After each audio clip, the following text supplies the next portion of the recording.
Hey there, Rick's Recaps welcomes you to 10,000 BC. The movie unfolds with the Yagals tribe struggling for meat and fur in the region, forcing the hunters venture farther to find food. One day they return with a young girl named Evolet, noted for her unique blue eyes. The tribe's shaman, the Old Mother, dictates a prophecy stressing the arrival of four-legged demons to their valley after their final hunt. A formidable warrior will emerge from this fight and become the new chief who will end hunger forever and marry Evolet. Not touched by the prophecy, the chief seeks alternative solutions to feed his people, since hunt has become occasional.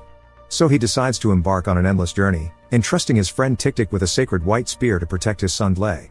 Years become decades, but the chief doesn't return.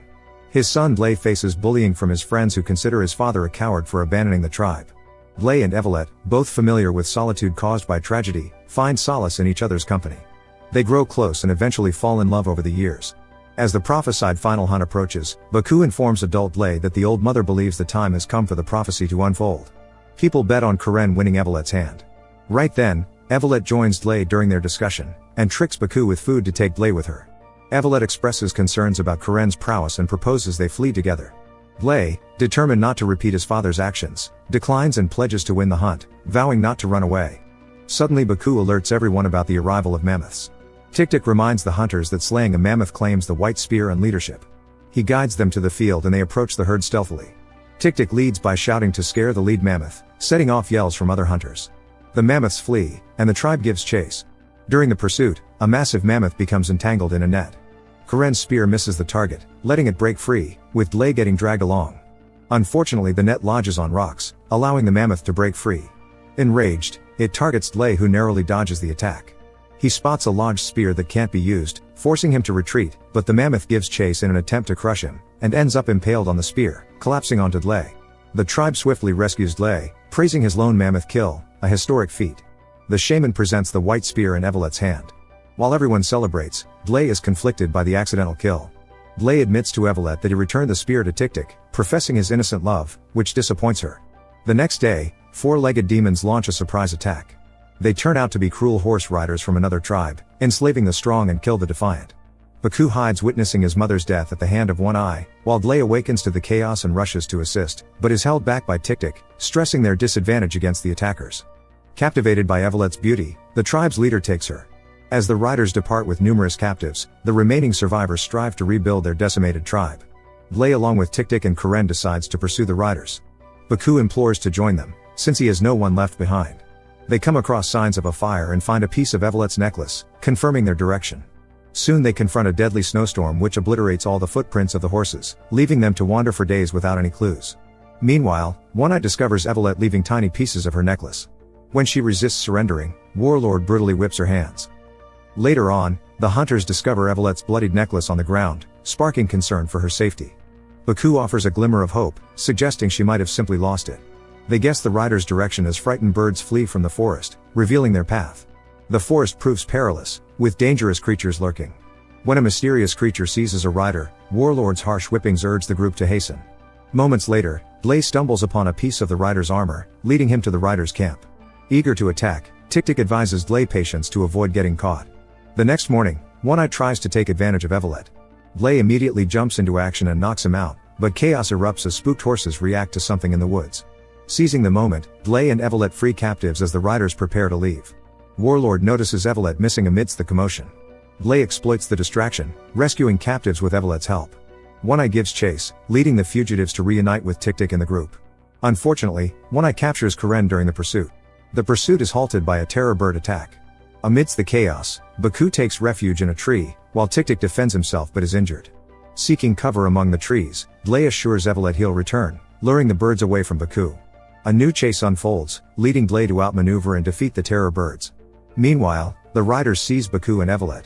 Returning, Dlay finds Tik wounded but alive. Crafting a makeshift stretcher, he trails the riders across the savannah while attending to Tik's needs. He treats Tik's wound and apologizes for not heeding his advice. Dlay hunts for food but ends up passed out as he tumbles into a pit trap while running in the dark. In the tribe, the Old Mother awakens with ominous visions. Rain floods the pit where Dlay rests, waking him to the presence of a saber-toothed tiger. Initially contemplating killing it, Dlay's empathy leads him to release the tiger and plead for his safety. The tiger sniffs Dlay before leaving, easing the Old Mother's concerns. Next morning, Dlay rejoins Tik who's recovering. A distant smoke signals the existence of a village, seemingly under attack. They decide to explore the area in hopes for food. Luckily, they find food, but the villagers don't look kind to them as they catch them stealing. Encircled by an armed alien tribe, they are awaiting their deaths. When the situation seems dire, the tiger arrives, intimidating the locals. Instead of killing Dlé, it shows sympathy before it roars at the tribe, deterring their threat. Following the tiger's departure, the locals extend an invitation to dine for Dlé and Tik-Tik. Fluent in their language, leader Nakudu reveals he learned it from a man resembling Dlé, likely his father. While Dlé yearns to locate his dad, Nakudu sadly reveals he was also taken by the riders who've never spared anyone. He presents paintings depicting a prophecy about a man who communicates with a tiger and liberates their people, likely pointing to Dlé. A messenger is sent with hopeful words to other tribes, but Dlé is sure about his role as a leader.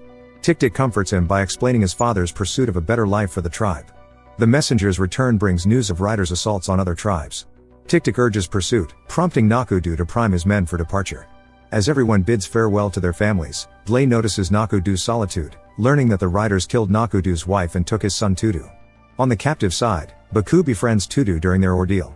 During a rest stop, One Eye attempts to force water on Baku, leading to a near-fatal confrontation until Evolet intervenes. While Warlord strikes One Eye to halt the violence, One Eye refrains from retaliation due to the leader's authority. Back here, Dlé departs with the group, astonished to find other tribes anticipating their arrival. Their tireless journey gathers more tribes along the way. Reaching the river, they uncover the riders' departure by boat, taking slaves in cages. Dlé lets out a loud cry for Evolet. She assures everyone that he'll rescue them. As the children get excited seeing so many people, the riders shut them up. Unable to pursue the boats, the tribes convene to strategize. The story speaks of reaching the Eye of the Snake under a stationary sun and moon, accessible through the desert. Despite the desert's daunting expanse, Dlé rallies the tribes, vowing to find the Eye of the Snake. The challenging expedition has already started to take a toll on them, with everyone believing they're lost. One night Dlé observes the sky, and figures out the riddle Eye of the Snake, which is the North Star, guiding them through the desert.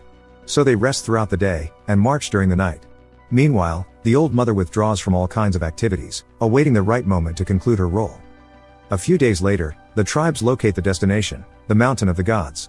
The slaves, including mammoths, serve an advanced civilization erecting a pyramid. The slaves are required to kneel at the signal when the Almighty and his priests arrive. Dissatisfied with work progress, the Almighty orders a slave sacrifice. Karen's friend meets a grim fate. Meanwhile, Dlé's hope wanes, realizing their united tribes lack the numbers to attack. Tik-Tik offers a solution, enlisting the slaves. Under the cover of night, Dlé and Nakudu infiltrate the captives' quarters. Nakudu reunites with Tudu while Dlé learns Evolet and the women are confined separately. Dlé apologizes to Karen for the capture, but Karen's commitment to the prophecy drives his loyalty to Dlé. An outsider slave protests Dlé's presence, convinced that weapons can't harm a god. Nakudu dispels doubts by explaining Dlé's ability to communicate with tigers.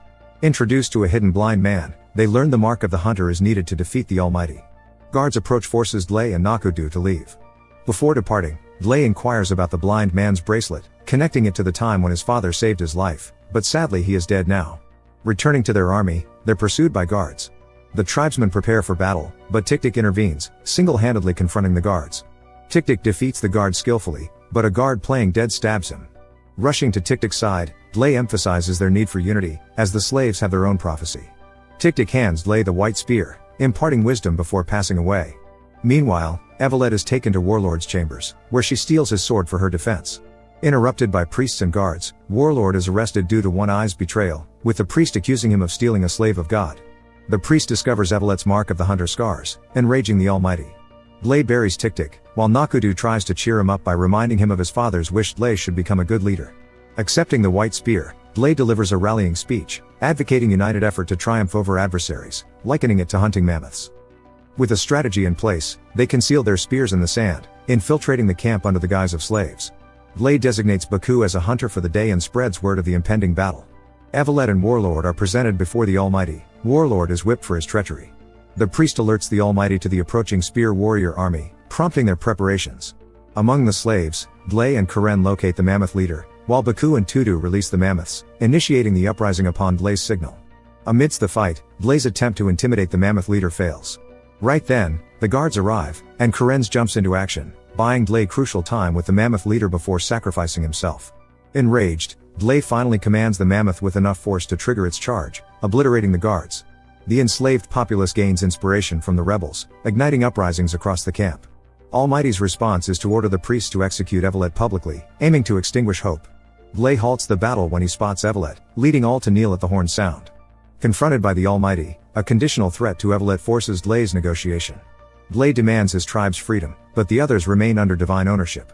Rejecting this offer, Dlé impales Almighty with his white spear, unveiling his mortality. Empowered by this revelation, the slaves rejoin the fight. Baku's pursuit of One Eye to avenge his mother ends with Tudu's capture. Nakudu eliminates One Eye to rescue his son. As the slaves infiltrate the main building to confront the priests and destroy the boats, Warlord liberates Evolet, and they escape on horseback. Pursuing them, Dlé witnesses Evolet steal an arrow and stab Warlord with it. They both fall off as he loses control over his horse. Evolet and Dlé rush toward each other, but Warlord's arrow strikes Evolet before their reunion, causing the old mother to bleed in response.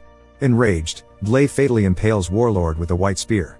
Amid the victorious celebration, Dlé's eyes hold sorrow as Evolet dies in his arms. In despair, Dlé seeks release from the mammoths, but the old mother's passing coincides with Evolet's resurrection. Embracing Evolet, Dlé finds solace and joy. In due time, the tribes return to their respective villages, parting ways permanently. Nakudu gifts Dlé seeds collected by his father, offering sustenance.